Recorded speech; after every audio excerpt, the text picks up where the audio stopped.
Today I am sharing the absolutely critical 5 rules that I swear by to help keep food costs down and stick to my grocery budget when life gets stressful. Now this is especially relevant if you happen to be moving house, like I'm about to, or just when things get overwhelmingly busy. It could be a new job or a new baby, or basically any of those major life events that make things more stressful and can totally throw your food budget right off track. If you have regular stuff going on in your life, this one's for you.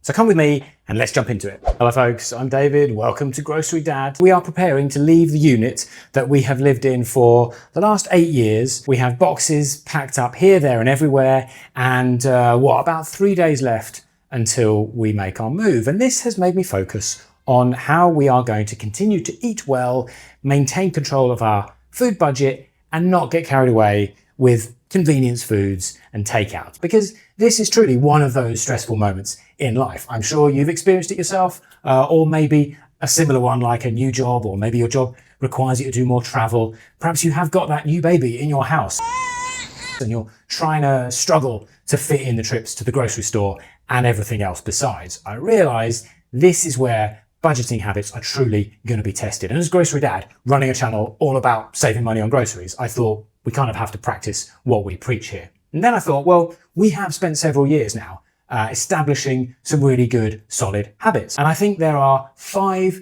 key rules that stand out among all the rest as being the absolute power plays when you're in a situation where other demands are taking up a lot of your time. These are the 5 that I absolutely intend to fall back on. They're the 5 that we will be relying on to make sure that we stick to our plan and keep our food costs in check. So, number 1, and the absolute priority all day, every day, is going to be to stick to our ingredients list. And what I mean by that is we use a list of 20 essential groceries that we buy every week. And doing this gives us 3 massive advantages. The first is that we know we are staying within our budget and sticking precisely within the kind of financial boundaries that we have set for ourselves. The second is that we know we are always going to have the necessary stuff we need to throw together for a quick meal. We have the flexibility and the variety to make really nice food from these basic ingredients. I have a video on this.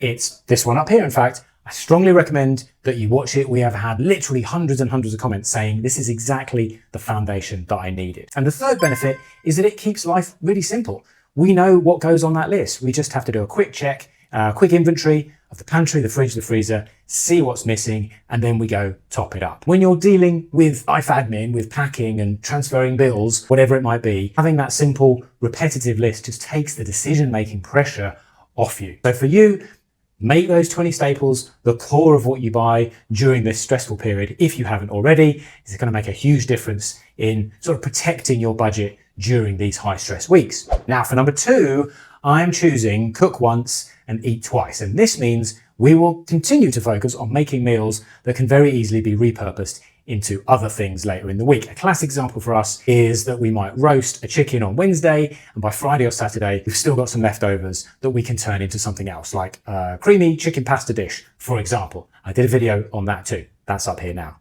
This reduces the time that you have to spend actively cooking when you've got so many other jobs demanding your attention. Now, obviously, associated with this is the basic concept of batch cooking, and that is where our beloved, my beloved, Instant Pot really shines as a lifesaver. We put 4 or 5 pounds of beef mince in there, make a huge bolognese, and it's done in 20-25 minutes. You don't have to stand there watching it, tending to it, turning it. It does all the work for itself. I just wish it could pack boxes too.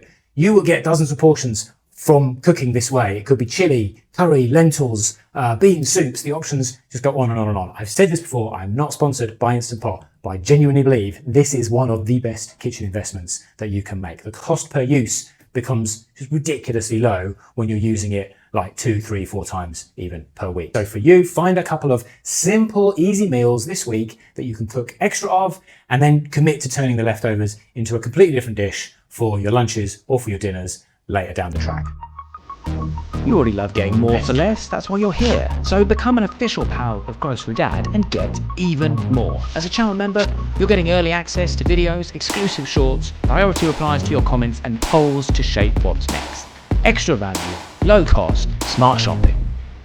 Hit the button and let's become pals. Now, The third crucial rule I'm going to be swearing by is adopting a zero tolerance policy for temptation and waste. This is the rule of discipline that safeguards the planning you will do and will have done in the first 3 rules. Now, I know that when I'm busy, the path of least resistance is to just go grab that takeout or get some convenience food on the way home from work. The cost of that single convenience meal, though, is bad enough. But of course, the secondary risk, if you eat out and you buy that stuff, is the ingredients that you bought, the ones from rule number 1, sit unused in your fridge, they go bad, and then I find I have wasted money, wasted food, and I still have to buy another meal somewhere down the line. It's a costly sort of self-defeating pattern. So for us, this means I will continue to commit to bringing my lunch to work from home every single day, even when the stress is peaking. It means we will not be ordering food just because it feels easy. And this is, of course, where loving your leftovers really comes in, making sure every scrap gets used for something. If we roast that chicken, rule number 2, I'm not just turning it into a pasta dish, I'm making sure we use the bones for stock. And if I see anything in the fridge starting to look a bit sad, a little bit sorry for itself,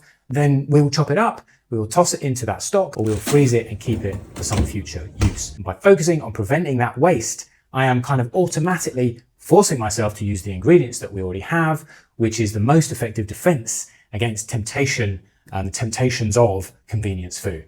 So for you, make it a habit to scan your fridge quickly for things that need rescuing, and then love and cherish those leftovers when things do get super busy in your household. The fourth crucial rule that I'll be keeping in mind to stay in control of the food budget is simply to simplify. And this is about removing complexity both in our food and in our kitchen. I don't know about you, but I often feel there's a lot of pressure from advertising and social media and God knows where to think about food as being more complex than it needs to be. And when you are going through one of these major life events, you absolutely do not want to be making things more complicated than necessary. This links to using the basic ingredients from your list, but it's also about giving yourself permission to take things easy. You know, let's say you've got your 3 main carbohydrate options, your rice, your pasta, your potatoes. It is perfectly okay to just cycle through those for the next, 2, 3, 4 weeks, whatever it might be, adding some basic sauces and proteins alongside them. I will not be attempting any complex recipes or hunting down specialist ingredients right now for the foreseeable future. The second part of this rule is simplifying the space itself. If you have a pantry full of packets of spices that you've never opened, a cupboard full of mismatching containers without lids, pots, pans you haven't touched in a year, you are kind of wasting mental energy just looking at that clutter and thinking about it. So Holly has actually already stripped back a lot of that by getting rid of anything that we haven't used in like the last 6 to 12 months. Basically, the less physical clutter we have, the less stressful the kitchen feels, and the easier it is to find the core items that we need for our simple meals. So for you, identify just one cluttered area in the kitchen, that drawer with all that stuff in it. Remove anything that you haven't used in there for the past year, because simplifying the space will simplify your cooking life, and that will help keep you on track until things calm down a little bit. So finally, for rule number 5, And yes, I realise somewhat contrary to rule number 3, but let's be honest and let's be realistic with ourselves, okay? My rule is accept imperfection. We are human. There is going to be a moment in the next few weeks where we've got our planning a bit wrong. We've run out of supplies, we've run them down, we're frankly too tired to do anything else. I foresee in that moment that we might order a curry. It might happen at some point in the next 4 weeks. Instead of beating ourselves up over that, we will acknowledge it, we will accept it, we will manage it like mature budgeters. So what we will not do is order like 2 massive curries, 3 sides, bread, extra rice, poppadoms and drinks, and then pay Uber Eats to deliver it and find ourselves $85 down by the end of the evening. What we will do is put a cap on our spend, make some rice in the Instant Pot, and pick it up ourselves to avoid the delivery fees. So this rule says, if you are going to order something in, don't be too hard on yourself. Do it, accept it, minimize the expense, and plan for how you're going to get back on track in the next few days. And that is a wrap on my 5 essential rules, folks. Whether you're moving house or tackling a big project or just dealing with life, remembering these 5 habits will help you save cash and time and quite possibly some sanity as well. Let me know in the comments which of these 5 rules is the first one you're going to put into practice this week when the pressure is on. I'm off to do more packing, but I'll see you in this playlist next so you can dive even deeper into saving more money on groceries. I'll see you there.